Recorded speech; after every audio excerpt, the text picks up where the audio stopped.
এই মুসলিম জাতিকে কাফেরের জাতেরা, এই কাফেররা ধাওয়া করতে করতে তারা দিতে দিতে দিতে মদিনার দিকে নিয়ে আসবে। এরপরে মদিনাতে তাদেরকে ঘেরাও করে রাখবে। চিন্তা করেছেন কি হলো? হাদিস কোথায়? আবু দাউদের হাদিস, হাদিস সহিহ। কিয়ামতের আগে আগে কাফেররা মুসলিমদেরকে ধাওয়া করতে করতে করতে মদিনায় নিয়ে চলে যাবে, মদিনায় ঘেরাও করে রাখবে।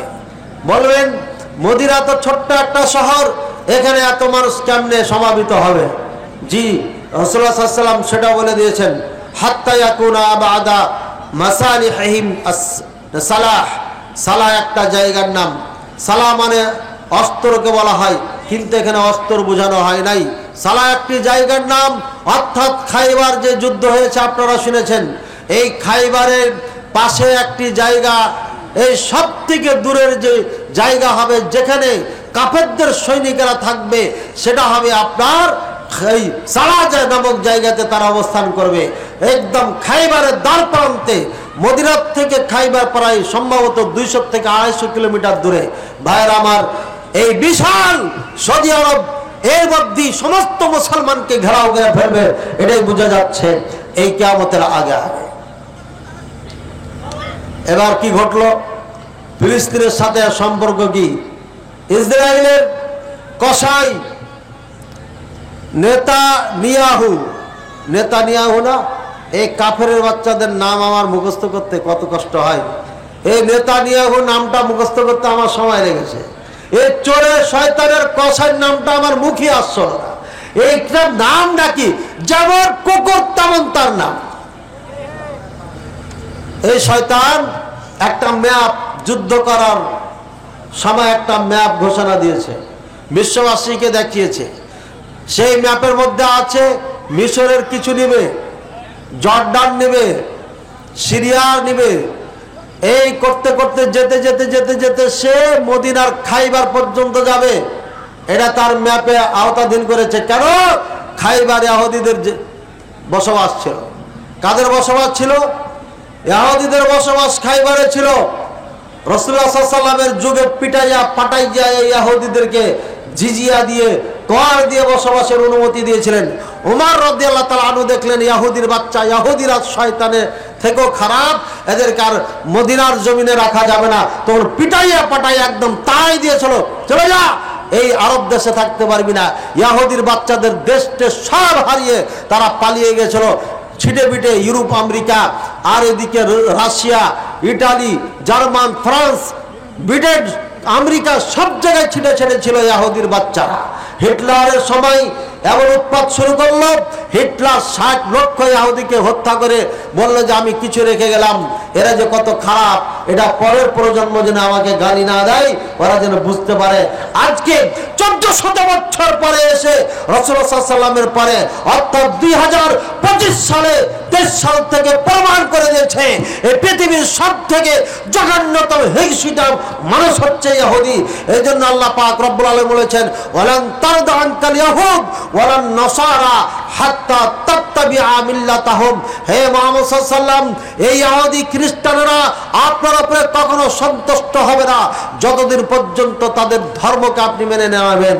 এদের পরে হচ্ছে মুসলমানদের মধ্যে লাতাজিদান্না শাদ্দান নাসি আলা আদাওয়াতান লিল্লাযিনা আমানু।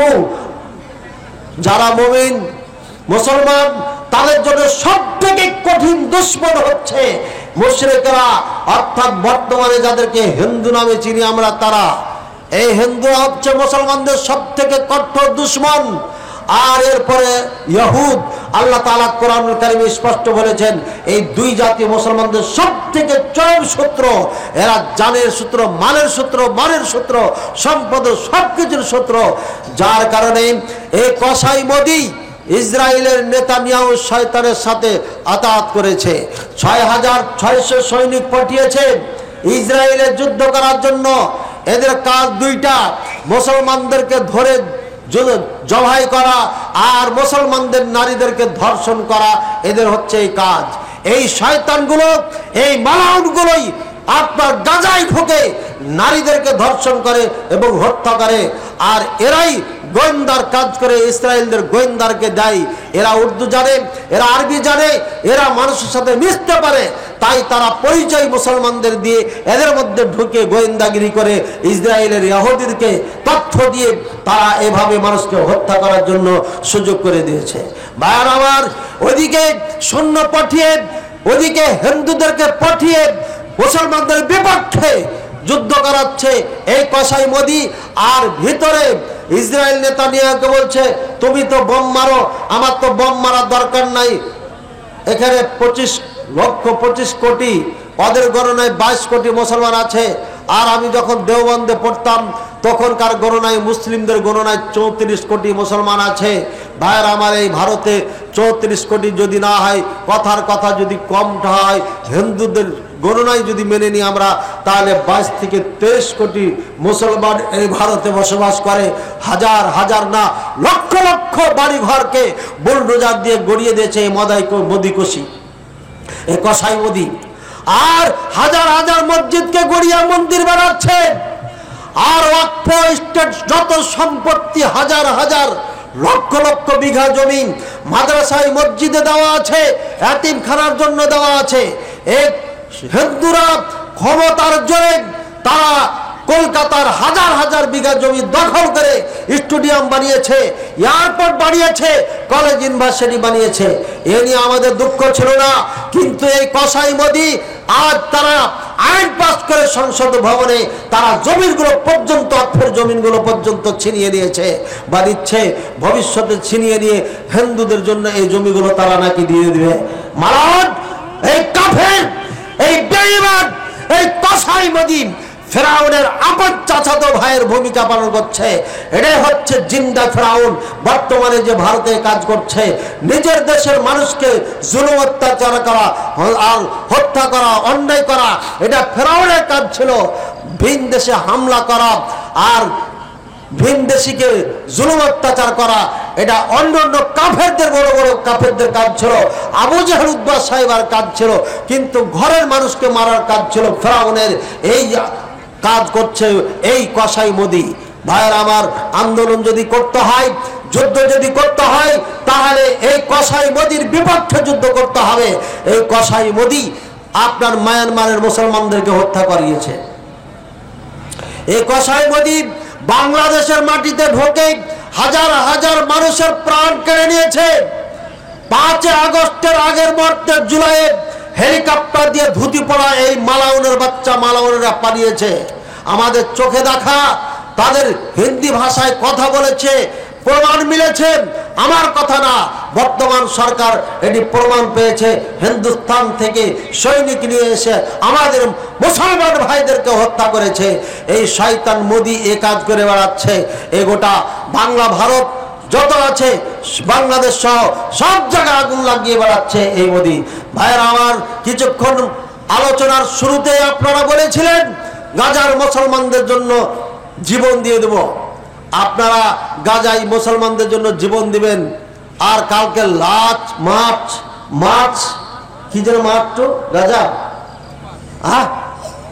লং মার্চ না, কালকে যে কি আছে একটা March for Gaza, March for Gaza দিয়েছে আমাদের ভাইয়ারা, ডাক দিয়েছে। কালকে দেখবেন যে ফিলিস্তিন স্বাধীন হয়ে গেছে। এই বাংলাদেশের শাহবাগ থেকেই ফিলিস্তিন স্বাধীন হয়ে যাবে। মার্চ ফর গাজা দিয়েছে। এলা ভাইরাল হওয়ার নিশা। চারানা উপকার হবে না, চারানা উপকার হবে না। বোকা মুসলমান, তোমরা চিল্লাইবা, লাফাইবা, এটা আমরা জানি। এটা নেতানিয়াহু আর কসাই মোদি এগুলো সব পরীক্ষা করা হয়ে গেছে যে তোদের চিল্লানো ছাড়া আর কোনো কাজ নাই তোদের, তোরা কিচ্ছু করতে পারবি না। এই বাংলাদেশের মুসলমান যুবকেরা, তোমরা যারা মিছিল মিটিংয়ে কালকে অংশগ্রহণ করবে, মিছিল মিটিংয়ে কালকে অংশগ্রহণ করবে কেন? মায়ানমারের 12 লক্ষ মুসলমানকে তাড়িয়ে দিয়েছে, দেশান্তর করেছে। মায়ানমারের হাজার হাজার মা বোনদেরকে আগুনে জ্বালিয়ে মেরেছে। মায়ানমারের মুসলমানদেরকে উলঙ্গ করে তাদের লজ্জাস্থান কেটে দেওয়া হয়েছে। চোখের সামনে ভিডিও করে আমার মা বোনদের স্তনকে কেটে নিয়েছে, চোখের সামনে ভিডিও করে আমাদের মা বোনদের লজ্জা স্থানে তারা হাতুড়ি দিয়ে কুঠার দিয়ে কপিয়ে কপিয়ে হত্যা করেছে। তোমার চোখে সেদিন চোখে পড়ে নাই? তুমি চোখ দিয়ে দেখো নাই? কোন বিবেক দিয়ে সেদিন বসেছিলে? সেদিন মায়ানমারে যুদ্ধ করার জন্য তোমার ভিসার দরকার ছিল না, তুমি সেদিন জান দাওনি কেন? সেদিন তুমি ভিসা ছাড়া যুদ্ধে গেলে না কেন?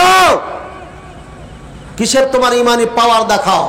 ভাইরাল হওয়ার নিশা ঢুকেছে, যার কারণে মার্চ ফর গাজা এটা নাম দিয়ে গোটা দেশবাসীকে ডেকেছেন।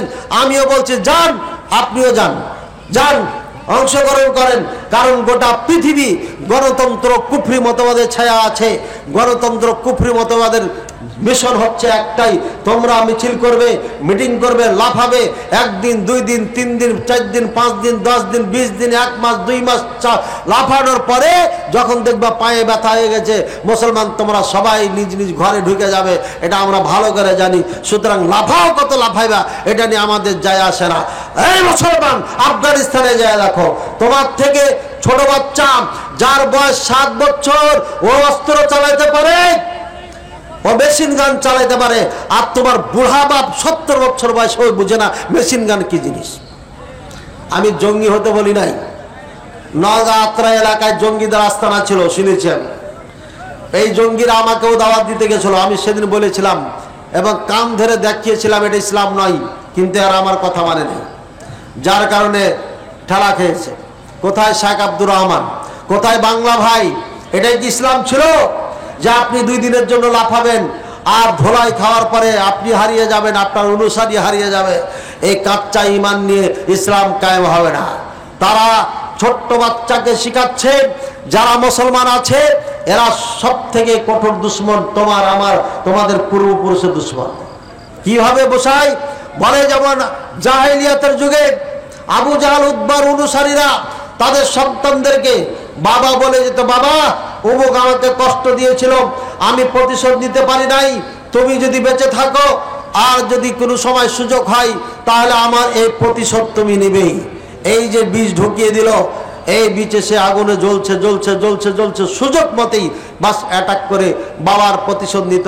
এবার সেই সন্তান যে রেখে গেছে তারা আবার প্রতিশোধ নেওয়ার জন্য অপেক্ষা করত, না পারলে সন্তানকে ওসিয়ত করে যেত, আমার বাবাকে হত্যা করেছিল অমুক, তোমরা বেঁচে থাকলে পারে হত্যার প্রতিশোধ দিবে, বা এই জুলুম করেছিল, এই কাজ করেছিল, প্রতিশোধ, এই হিংসা। ভাইয়ের আমার, বর্তমানে সব থেকে মুসলমানদের সাথে দুশ্মনী করে বর্তমান সময়ে আল্লাহ পাক রব্বুল আলামিন কোরআনুল কারীমে যেটা বলেছেন, আমি আয়াত পাঠ করেছি, লা তাজিদান্না আশাদ্দান নাসি আদাওয়াতান। এই আয়াতের মধ্যে স্পষ্ট আল্লাহ বলেছেন মুশরিক যারা, অর্থাৎ বর্তমানে যাদেরকে হিন্দু নামে চিনি, এরা সব থেকে কঠোর দুশ্মন আপনার। এরপরে 2 নম্বর হচ্ছে ইহুদিরা। এটা আমাদের চোখের সামনে কি চোখের সামনে না? এবার আর একটা পয়েন্ট দেখার বিষয়, ফাতেমি একটা যুগ ছিল। কি যুগ ছিল? ফাতেমি। এই ফাতেমি এরা রাজত্ব করেছে এই ফিলিস্তিনি ইরাকে, শাম, এখানে রাজত্ব ছিল। এরা হাজিদেরকে, লক্ষ লক্ষ হাজিদেরকে হত্যা করেছে। এদের ফাতেমিয়ারা কারা বলেন? কারা এরা? চিনি না। না চিনলে আপনি কেমনে মুসলমান?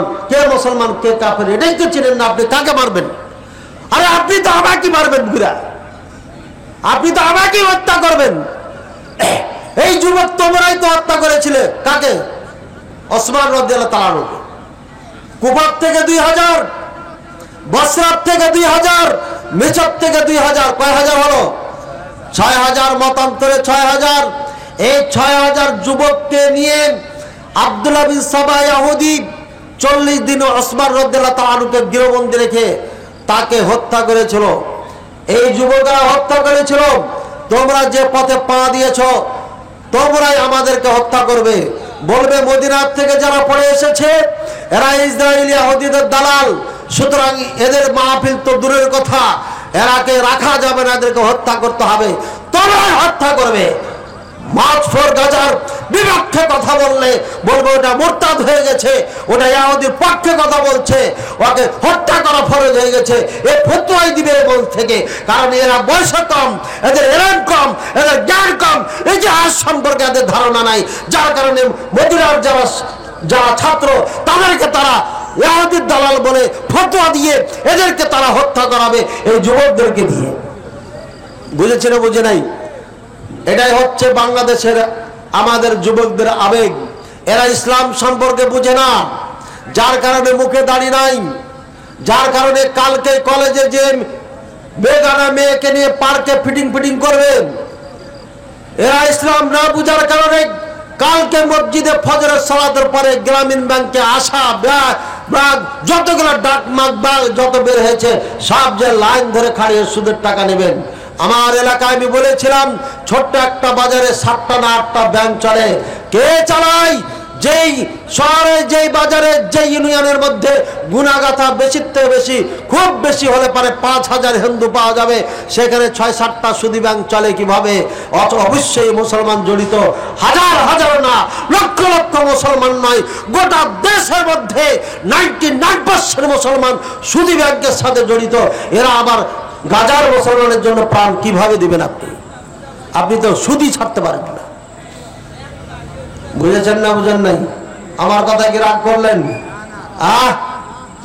এমনি আল্লাহ সাহায্য আসবে না। আমার আপনার মধ্যে সমস্যা আছেই বলে গাজার সাহায্য আসে নাই, আল্লাহর সাহায্য আসে নাই। আমার আপনার মধ্যে সমস্যা যতদিন থাকবে ততদিন আসমান থেকে আল্লাহর সাহায্য আসবে না।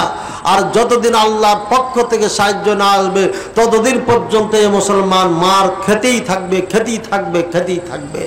একদম মদিনা পর্যন্ত এরা যাবেন। এখন বর্তমানে মুসলমানদের যুদ্ধ কেবল শুরু হয়ে গেল। আগে যুদ্ধ ছিল, মুসলমান পরাজিত হয়েছিল, আত্মগোপন করে ফেলেছিল। আলহামদুলিল্লাহ বেচাররা কোথার থেকে এসে এদিকে গাজায় যুদ্ধ চলছে, এই ফাঁক তালে এসে সিরিয়া দখল করে। বলেন সুবহানাল্লাহ, আবার বলেন আলহামদুলিল্লাহ। আলাইকুম বিসসালাম। রাসূলুল্লাহ সাল্লাল্লাহু আলাইহি ওয়াসাল্লাম বলছেন শেষ জামানা যখন হবে তখন তোমরা শাম দেশকে মজবুত করে ধরো। এই যুবক, তুমি যদি যুদ্ধ করতে যাও, যুদ্ধের ময়দান আমি দেখিয়ে দিচ্ছি। ভিসা করো আর সিরিয়া চলে যাও,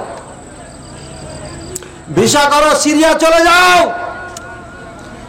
সিরিয়ার থেকে আর ফিরে আসো না। ওখানে মুসলমানদের সেন্টার হবে, হয়ে গেছে সেন্টার। যুদ্ধ চলছে। গাজায় বাড়িঘর যেভাবে মাটির সাথে মিশিয়ে দিয়েছে, সিরিয়ায় 34 থেকে 40 বছর রাজত্ব করেছে বাশার এবং তার বাপ। এই শয়তান শিয়ার বাচ্চা শিয়া, কাফেরের বাচ্চা কাফের, লক্ষ লক্ষ মুসলমানকে হত্যা করেছে। তাদের বাড়িঘর রাশিয়ার বোমা দিয়ে মাটির সাথে মিশিয়ে দিয়েছে, যেভাবে গাজাকে মিশানো হয়েছে। গাজাকে মিডিয়াতে দেখানো হচ্ছে, সিরিয়াকে মিডিয়াতে কেন দেখানো হয় নাই? এই উত্তর কে দিবে বলেন? গাজাকে মিডিয়াতে এত শো করা হচ্ছে, হাইলাইট করা হচ্ছে।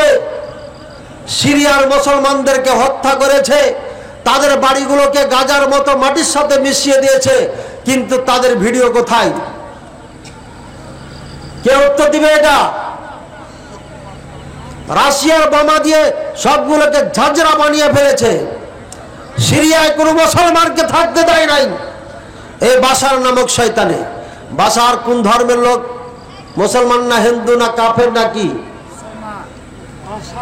মুসলমান। আর একটা পরিচয় বলেন, আর কি পরিচয়? বাশার কি? শিয়া। এবার বলেন, শিয়া মুসলমান না কাফের? কারা কারা মুসলমান মনে করেন? হাত উঠান। আপনারা সারা জীবন খালি ওয়াজ শোনেন, কাজের ওয়াজ শোনেন না, খালি গান গাহা শোনেন। আমার শ্রদ্ধেয় ভাই, প্রিয় ভাই, ছোট কাল থেকে যার ওয়াজ শুনি, আবু বকর বিন ইসহাক হাফিজাহুল্লাহ ওয়াজ করেছেন, তাই না? কতক্ষণ ওয়াজ করেছেন? সোয়া 9টা কি 9:30 থেকে উঠা প্রায় 11টা পর্যন্ত ওয়াজ করেছেন। আরে টাকাই চেয়েছে 1 ঘন্টা আপনার থেকে, টাকা চেয়েছে 1 ঘন্টা। কত টাকা উঠেছে বলেন? কত টাকা উঠেছে? এই কেউ নাই, টাকার হিসাব হয়নি। এই 4 আনা 8 আনা টাকা দিতে আপনাকে 1 ঘন্টা গান গাইতে হয়। আমার আবু বকর ভাইকে, এক আবু বকর ভাই চলে গেছেন, আল্লাহ জান্নাত দান করুন। দুইজনের কণ্ঠ মাশাআল্লাহ একই, কাছাকাছি একদম।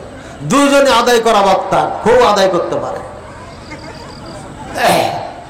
আমার আবু বকর ভাই যে আপনার কাছে ভিক্ষা করেছে 1 ঘন্টা, আর 1 ঘন্টা খালি ওয়াজি শুনেছে, কি 1.5 ঘন্টা। তারপরে আপনার পকেট থেকে টাকা বের করতে পারে নাই, আছে এখনো টাকা আছে না নাই? আপনি গাজার মুসলমানদের জন্য জীবন দিয়ে দিবেন।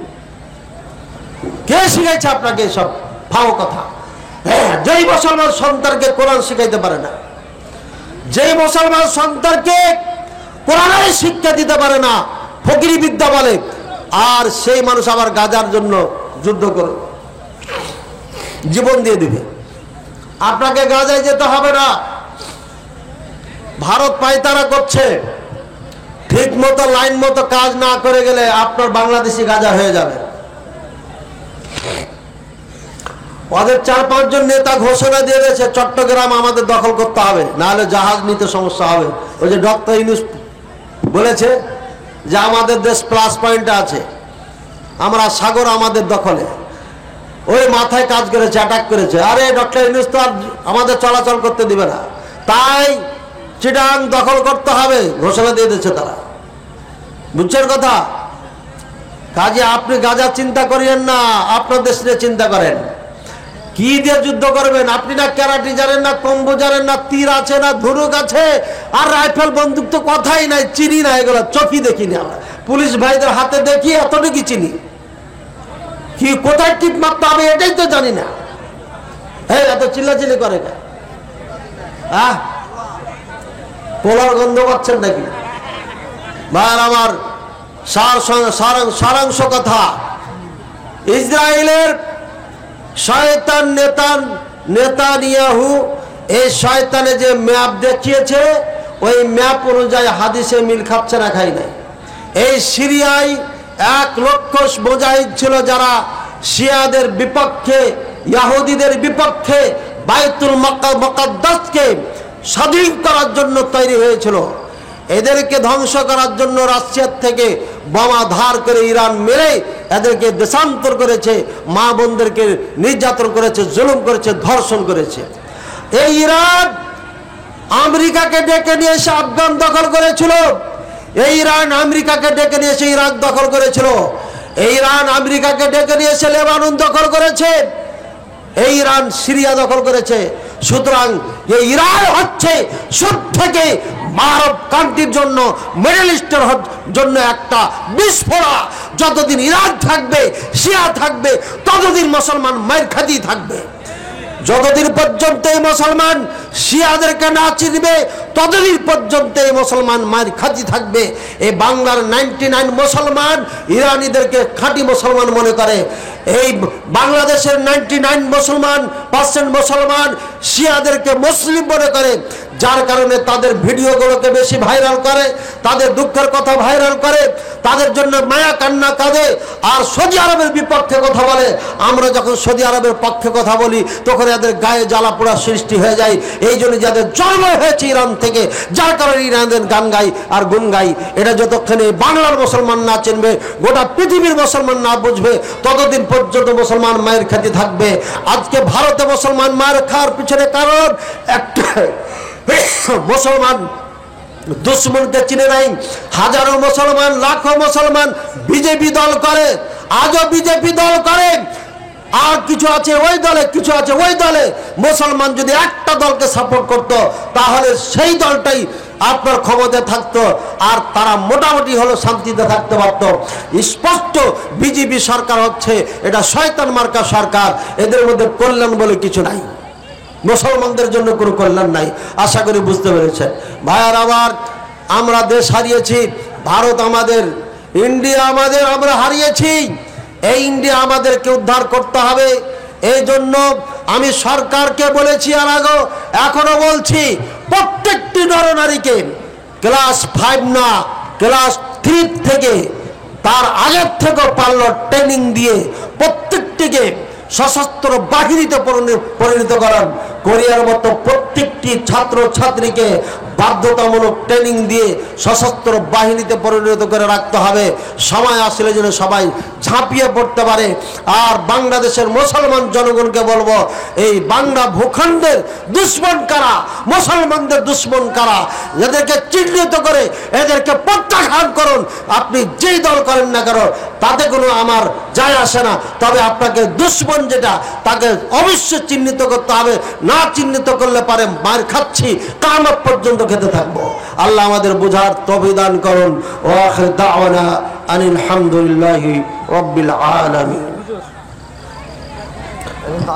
প্রশ্ন আগে, তারপরে দানের কথা। ফিলিস্তিনিদের পরিচয় ও হামাসকে জানতে চায়। ফিলিস্তিন আর গাজ্জা, কয়টা? আসল নাম গাজ্জা, আমরা গাজা বলি। আল্লাহুম্মা রহম আলাল গাজা। গাজা তো টান হবে না, গাজ্জা শব্দটা, গাজ্জা, ঠিক আছে? গাইন জা দাল না গোলতা, গাজ্জা। এই গাজ্জা এটা হচ্ছে আপনার বাংলাদেশ। মোটামুটি ম্যাপ যাদের মাথায় আছে তারা বুঝবেন। চিটাং দিয়েছেন, ম্যাপের চিটাংটা দিয়েছেন, এটা গাজ্জা। আর নওগাঁ রাজশাহী বিভাগ যেটা, এটা ফিলিস্তিন, ঠিক আছে?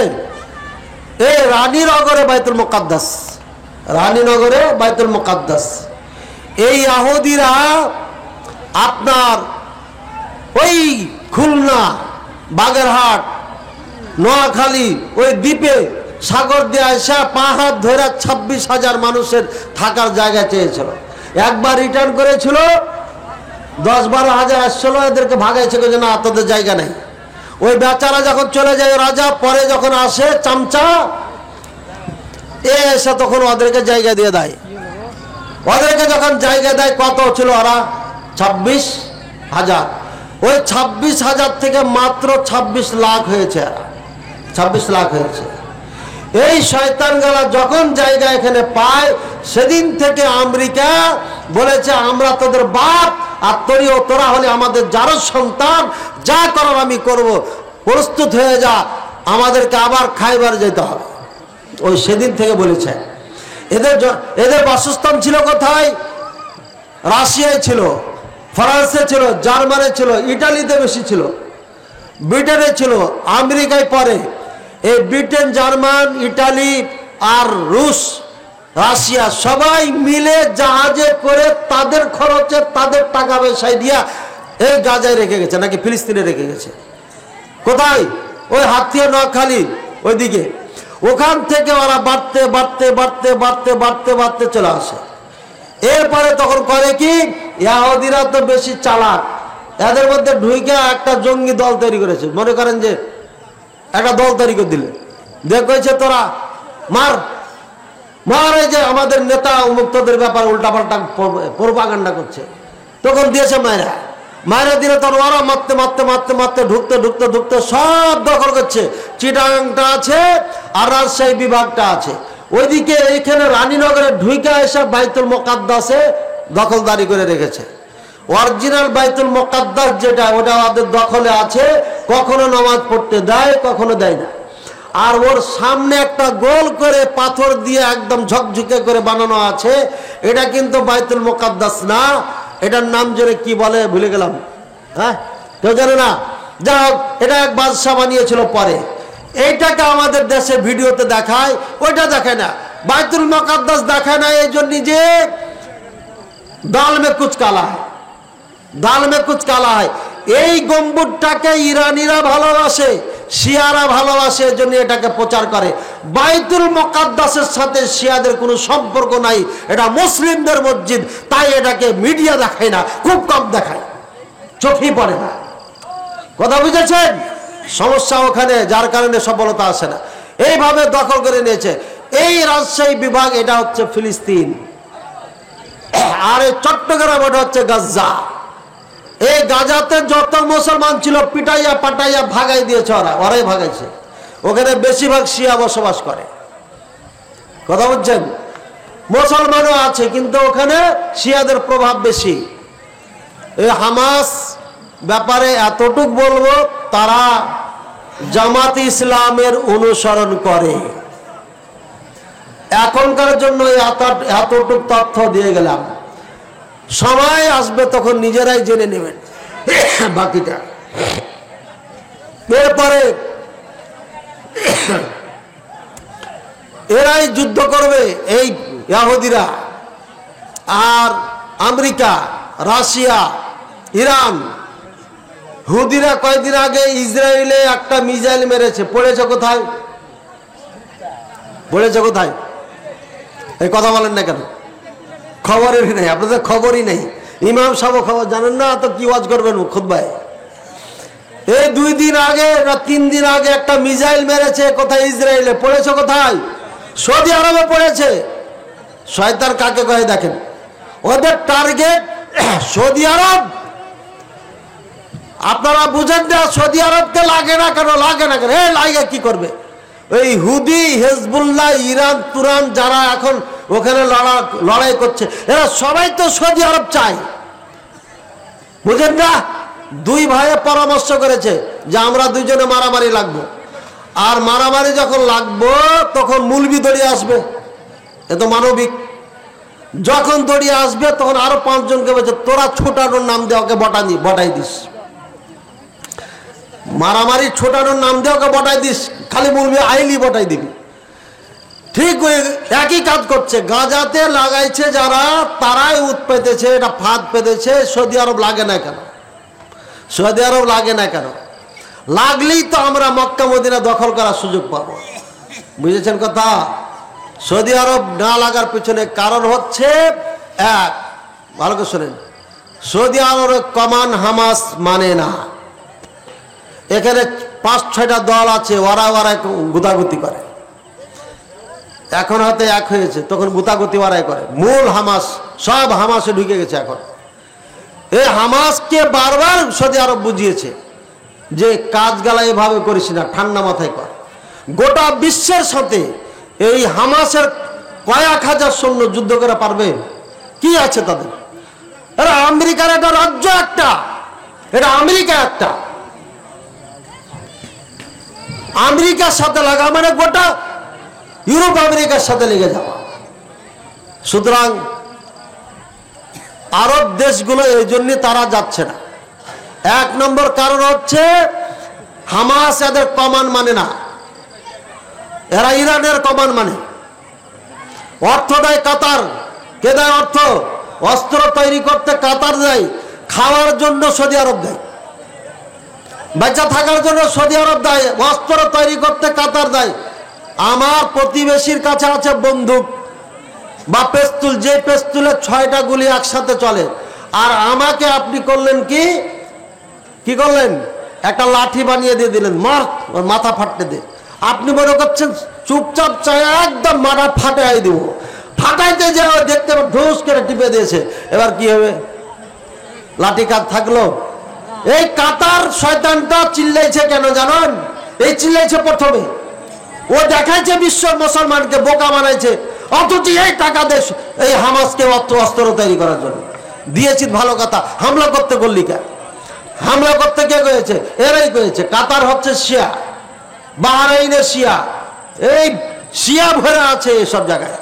কাতার, বাহরাইনে এখানে আমেরিকার ঘাঁটি আছে, এরাই তো আমেরিকাকে বসিয়েছে, এরাই। আরে ইতিহাস জানা নাই, যার কারণে আপনারা আমাদেরকে গালি দেন। এই মিয়া, সৌদি আরবে মদিনা বিশ্ববিদ্যালয় লেখাপড়া করে হাতে কলমে ইতিহাস পড়ে এসেছি, এগুলো সব খণ্ড খণ্ড আমরা জানি। এই জন্য আমাদের ব্যাপারে জবান খুললে সাবধান হয়ে জবান খুলিও। তোমার দৌড় আমার জানা আছে কতদূর, সুতরাং তুমি আমাদের ব্যাপারে কুমন্তব্য করিও না। এখানে আর একটা কথা বলে দিই, জমশেদ মজুমদার নামে একজন তরুণ বক্তা আছে না নাই? এই বেচারা লাইভে এসে বলছে তুমি যুদ্ধ করবা, তোমার মুখে নাই দাড়ি, তুমি নামাজ পড়ো না, তুমি পর্দা করো না, তুমি যুদ্ধ করবা। ও এ কথা বলেছে, অর্থাৎ ভাই তোমার ইমান আগে ঠিক করো, তারপর যুদ্ধ করো। ওর এই কথাটাকে যাইভাবে হোক, কাটছাঁট হোক আর যাই হোক, লাগাই লুগাই বেচারাকে ইয়াহুদি বানিয়ে দিয়েছে। আগে তো দালাল ছিল, এখন ইয়াহুদি বানিয়ে দিয়েছে। আর এক মেয়ে মানুষ কইতেছে যে জমশেদ মজুমদার বলছে যে আমাদের এটা জেহাদ করা, যুদ্ধ করা, আমাদের এই মিছিল মিটিং করা, এগুলো যাবে না। কিভাবে কথা বলে? মানে সে তার বিপক্ষে এই মেয়েটা বলেছে, এই মেয়ে তোমাকে বলছি, তুমি তো অবিবাহিতা আমার মনে হয়, যদি বিবাহিতা হও তুমি কলিজায় হাত দিয়ে বুকে হাত দিয়ে বলো তো, তোমার স্বামী যদি বলে গাজার 3 জন মেয়েকে আমি বিয়ে করে তোমার বাড়িতে নিয়ে আসব, অর্থাৎ 4 জন স্ত্রীর অনুমতি আছে, তুমি একজন, আর গাজার নির্যাতিতা 3 জন বোনকে আমি বিয়ে করে নিয়ে আসব, রাজি কিনা? দেখবেন এই মেয়েটা সর্বপ্রথম বিরোধিতা করবে। কি বলেন? এই যারা যুদ্ধ করবেন এখনই বাসায় যে স্ত্রীকে বলবেন গাজার 3 জন মেয়েকে আমি বিয়ে করব, রাজি না? রাজি না? কি বলেন? হ্যাঁ কি বলেন? পরীক্ষা করেন। আরে 80 বছরের বুড়ি ও মেনে নেবে না, শেষ বয়সে আগুন লাগাবে, তুই এসব কথা কাও, ঠিক কিনা? এই মুসলমান মহিলা, তোমার পর্দা নাই, তুমি নামাজ পড়ো না, তুমি স্বামীকে 4টা বিয়ে করতে দিবে না, আর তুমি গাজার জন্য বেহায়ার মতো লাফিয়া মজুমদারের, জমশেদ মজুমদারের বিপক্ষে স্লোগান দাও। তোমার হায়া লজ্জা থাকার দরকার, কমন সেন্স থাকার দরকার।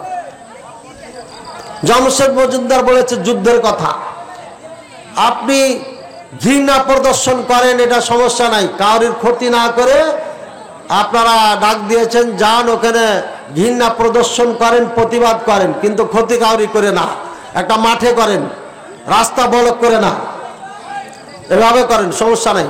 এটা গণতন্ত্রের দেশ যেহেতু, সেই এই জন্য এটা আমরা বলছি করেন। আর গণতন্ত্রের দেশ না হলে পরে বলতাম না। আচ্ছা, হামাস সম্পর্কে এতটুকু পরিচয় আমার মনে হয় না। মার্চ ফর গাজা অংশগ্রহণ করা যাবে কি? মোটামুটি উত্তর হয়ে গেল। প্রশ্নটা আগে লাগিয়ে দিলে হল। ইসলামের আলোকে এগুলোর কোনো ভ্যালু নাই, চারানাও নাই, লাভও নাই। শোনেন, আমি একটা ভালো পয়েন্ট আপনাকে বুঝিয়ে দিই। আপনার প্রতিবেশী আপনার উপরে জুলুম করেছে, হ্যাঁ, আপনার উপরে জুলুম করেছে, তখন আপনি চুপচাপ বসে থাকলেন, কিচ্ছু বললেন না, এটা একটা। আর একটা হচ্ছে আপনি হাউ মাউ করে যাকে পাচ্ছেন তাকে ধরে বলছেন দেখেন আমার প্রতিবেশী এ করেছে এ করেছে। আচ্ছা বলেন তো, আপনার কোন চরিত্রটার কারণে সে ভয় করবে? আগেরটা না পরেরটা? আগেরটাই ভয় করবে, চুপ মেরে বসে আছেন, কিন্তু কিচ্ছু বললো না। ঘটনা কি? এ মানে জায়গা মতো কাজ করবে রে, ঠিক কিনা? আমার মাদ্রাসায় ঢুকে গেছে 2 জন, দেখেছে ভাইয়ে ফেলে দেবো, রাস্তা আছে বিশাল 40-50 ফিট, ওইখানে রাস্তা, এই জায়গাটা পড়া না, এই জায়গাটা ঘিরেছি বাচ্চারা নিরাপত্তার জন্য, হাইওয়ে রোড, দ্রুত গাড়ি চলে, এই ঘেরতে দিবে না, যেটা রাস্তার জায়গা। কথা বলছেন? তো আমি বললাম যে ক্ষমতা থাকলে হাত দিয়ে দেখেন, কাউকে কিচ্ছু বলিনি। আমি যদি দড়িয়ে বেড়াতাম তাহলে বলতো যে এ তো দুর্বল, ওকে যদি আরে ভাই কেন ফেলবেন, এটা তো মাদ্রাসা দিয়েছি আমি, এটা বাচ্চারা খেলবে, এটা তো ভালো কাজ, ওকে যদি ওয়াজ করতাম তাহলে ও বলতো যে এটা দুর্বল। যখন বলেছি ক্ষমতা থাকলে হাত দিও, আজও হাত দিতে পারে নাই, কয়েক মাস চলে গেল, কিয়ামত পর্যন্ত হাত দিতে পারবে না, দিলে খবর আছে। বুঝেছেন কথা? যে চুপ থাকে ওকে ভয় করে, হাওয়া মাও করে চিল্লাতে লাগে, ওটাতে ভয় করে না। মুসলমান আজকে যে রাজপথে চিল্লাচিল্লি করছে, এগুলো দেখে কাফেরদের বুঝে নেছে এদের এই কাজ ছাড়ার কিচ্ছু নাই, আর কিছু করতে পারবে না, এটা বুঝাই গেছে। কিসের পোলাও? সৌদি আরব ফিলিস্তিনে হামাসকে কেন সাহায্য করলেন না?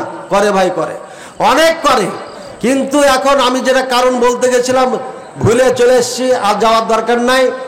সৌদি আরব হোক আর যেই দেশ হোক, যদি গাজার পক্ষ নিয়ে ইসরায়েলে হামলা করতে যায় তাহলে আমেরিকার বিপক্ষে, গোটা ইউরোপের বিপক্ষে যুদ্ধ করতে হবে ওকে। গোটা ইউরোপ আমেরিকার বিপক্ষে যুদ্ধ করে যদি টিকতে পারেন তাহলে আপনাকে যেতে হবে, না পারেন। এখন যুদ্ধ হবে, শুরু মুসলমানের জয় হবে, সিরিয়ার থেকে যুদ্ধ শুরু হবে। আমি বললাম না যে শিয়া, ইহুদি, খ্রিস্টান, আমেরিকা, ব্রিটেন, রাশিয়া এখন সিরিয়ায় হামলা করবে, শুরু করেছে, শুরু হয়ে গেছে হামলা, এখন জয় করবে সিরিয়া। কেমনে? সিরিয়া মুসলমানদের যে বাড়িঘর ছিল এগুলো নাই, কাজী বোমা মারার জায়গা নাই, বোমা মারবে, ওখানে 10 জন সৈন্য আছে, ওকে মারার জন্য বোমা ফেলবে। এই বোমা ফেলা সৈন্য কয়টা মারবে? বেশি মারতে পারবে না। কাজী স্থল যুদ্ধ হবে, স্থল যুদ্ধে জয়লাভ হবে এই মুসলমানদের ইনশাআল্লাহুল আজিজ। কিন্তু সময় লাগবে, লাখ লাখ না লক্ষ লক্ষ মুসলমান মারা যাবে এই যুদ্ধে, এরপরে আপনার মুসলমানদের জয় হবে। আবার যখন মুসলমানদেরকে ঘেরাও করে ফেলবে, তখন ওই ইউরোপ থেকে আপনার 12টা দল আসবে, প্রত্যেক দলে 12,000 করে সৈন্য থাকবে, আর মুসলমানদের সাথে বিশাল যুদ্ধ হবে। এই যুদ্ধে মুসলমান জয় হবে। সংক্ষিপ্ত বললাম, বিস্তারিত আলোচনা ইউটিউবে আছে, মুখলিস বিন আরশাদ মাদানী লেখলে পারি ইউটিউবে পাবেন, শুনতে হবে, পেয়ে যাবেন ইনশাআল্লাহ। মোহাম্মদ জামাল সর্দার 10,000 টাকা। 2 ছেলের জন্য দোয়া চাই, বাহিরে আছে জামাই সহ। আল্লাহ ভাইয়ের দানকে কবুল করো, জানে বলে টাকা পয়সা বরকত দান করুন, মনের নেক আশা পূরণ করুন। আমরা নাম ধরে কাউরি দোয়া করি না, মানে এইভাবে করি না। মাহফিল আমি দিয়েছি, কোনো টাকা চাই না। অথচ বাংলাদেশে যত মাদ্রাসার পরিচালক আছে সব থেকে গরিব হলাম আমি। তারপর আল্লাহ 3টা মাদ্রাসা চালিয়ে নিচ্ছে, তারপরও একবারও বলি নাই আমার এখানে টাকা দেন আপনারা। দোকান বসেছে, কাউকে পাঠায় নাই যে যাও যা পাইবা তাই নিয়ে আসো। এই ভিক্ষা বন্ধ করেন। এই হাত সরাসরি হাত পেতে টাকা নেওয়া, এটা সব থেকে আমাকে খারাপ লাগে। 3টা মাদ্রাসা আল্লাহ চালিয়ে নিচ্ছে, একজন শিক্ষকের বেতন 30,000 টাকা, 31 জন স্টাফ আছে, গড়ে 10 জন ধরলে কত হয়? 10,000 ধরলে 3 লক্ষ টাকা। গড়ে 10 তো টিচার নাই বাংলাদেশে, অর্থাৎ 4 লক্ষ টাকা মাসে দিতে হয় বেতন। এতিমখানা ভেঙে ফেলেছি, বিল্ডিং করব, দোয়া করেন। টাকা নাই, আল্লাহ করাবো, কিন্তু ঝোলা নিয়ে আপনার কাছে আসবো না। নওগাঁ শহরে আমার এক বিশিষ্ট ব্যবসায়ী বন্ধুকে বলেছিলাম আমার মাদ্রাসার জন্য কিছু দেন, বলছে উমরা করে আয়সা দিব। আজও দেয়নি, 21 সাল থেকে আজ পর্যন্ত দেয়নি। ওই যে সামনাসামনি চেয়েছি এই জন্য দেয়নি। আল্লাহ বলছে তুমি ওর কাছে চাইলা কা? তুমি চাইলা কা? তোমাকে তো আমি দেবো, তুমি কেন সামনাসামনি চাইলা? তোমার ইজ্জত সম্মান হারাইলা কা? মদিনায় পড়লাম, দেওবন্দে পড়লাম, আকুল শুকরাল্লাহ ফখরান। আমি ফখর করে বলছি না, অহংকার করে বলছি না, শুকরিয়াতন বলছি। আমার মনে হয় আল্লাহ এটাই বুঝাইছে আমাকে, তুই এত জায়গায় পড়লি তো ওর কাছে টাকা চালি কে? এই জন্য মনে হয় সে লোকটা টাকা দেয়নি। গতকালকে আমাকে ফোন দিয়েছিল, সম্ভবত গতকালকে শুক্রবার অথবা বৃহস্পতিবারে। তো যা হোক, শুক্রবার তো আজকেই না, বৃহস্পতিবার হোক আর বুধবার হোক ফোন দিয়েছে, অর্থাৎ কালকে নাইলে পরশু দিন ফোন দিয়া বলছে নওগাঁ আসেন না। আমি বলছি বহুদিন যাওয়া হয় নাই, শহরে ঢুকে নাই, গেছি বহুবার। আজকে যে নওগাঁ দিয়ে আসবে এটা জানা ছিল না, নাহলে বলতাম যে হ্যাঁ আসছি, দেখা করব। বন্ধুত্ব সবই ঠিক আছে বেচারা, কিন্তু আজ পর্যন্ত চায় না পয়সা। আমার জানিয়ে মাদ্রাসায় দেয় নাই, গোপনে দিয়েছে কিনা জানি না। সুতরাং টাকা চাইবেন কার কাছে? আল্লাহর কাছে। আর ঘোষণা দেওয়ার কাজ ঘোষণা দিবেন, আমার মসজিদে টাকার দরকার, এত লাখ টাকা দেন। না দিবেন আপনি খান, আপনি আল্লাহর কাছে ধরা খাবেন, আমার পা হাত ধরার দরকার নাই, দায়িত্ব আপনার। আচ্ছা, এবার বুঝেছেন সৌদি আরব একা কি করবে? এরা মুচে তেল দিয়ে দিয়ে খাইতে খাইতে খাইতে খাইতে পেট মোটা করে খাইছে, কিছু করে নাই, এখন লড়াই করে মরবে। আরে ওর থেকে শক্তিশালী তো পাকিস্তান আছে, অ্যাটমি বোমার মালিক। কি করছে কার জন্য? সব আমেরিকার গোলাম হয়ে গেছে, একটা আয়াত খালি ছেড়ে দেওয়ার কারণে। ওয়াইদু লাহুম মাস্তাতাতুম মিন কুওয়া, শক্তি অর্জন করো। ওরা যদি তীর তৈরি করে, তোমরা তীরের থেকে শক্তিশালী কিছু তৈরি করো। ওরা যদি অ্যাটমি তৈরি করে, অ্যাটমির থেকে তার থেকে শক্তিশালী বোমা তৈরি করো। এটা আল্লাহ বলে দিয়েছেন। এই আয়াতটা ছেড়ে দেওয়ার কারণে, কোরআন থেকে দূরে সরে যাওয়ার কারণে, ইমান থেকে দূরে সরে যাওয়ার কারণে আল্লাহর গজব আমাদের উপর চাপিয়ে দিয়েছে। যতদিন কোরআন সুন্নাহর দিকে ফিরে না আসবো, ততদিন পর্যন্ত আল্লাহর গজব এভাবে আসতে থাকবে কিয়ামত পর্যন্ত, অর্থাৎ ইমাম মাহদী আসার আগ পর্যন্ত। এজন্য লাফালাফি করে লাভ নাই। ইমানের বলে বলিয়ে না, প্রত্যেক সন্তানকে কোরআনের শিক্ষা এখন থেকে দেওয়া শুরু করে। আল্লাহ তাআলা আমাদের সবাইকে বুঝার তৌফিক দান করুন।